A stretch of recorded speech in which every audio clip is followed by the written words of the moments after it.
Mimi natambua kwamba wewe ni kangaroo na taarifa zako za uwepo hapa mimi ninazo. Sasa usipate shida. Kama kweli wewe ni mwanaume, basi nakuomba ujitokeze ili tuweze kuonyeshana.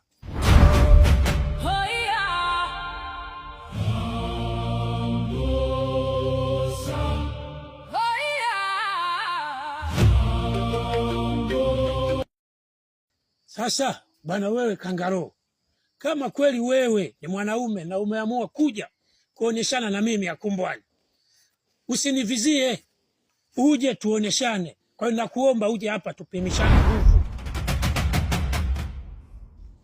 Wewe ndio ulisababisha mpaka mimi nikatolewa kafara. Ndiyo, umetolewa kafara kwa faida ya himaya yetu, kwa sababu athari ulizokuwa unaenda kuzileta zingeharibu himaya. Sasa nisikilize, sidhani jua la leo kama utaliona, nitahakikisha umepotea kwenye ulimwengu. Jeuri hiyo wewe hauna, mimi Akumbwani, na sasa ninakuonyesha.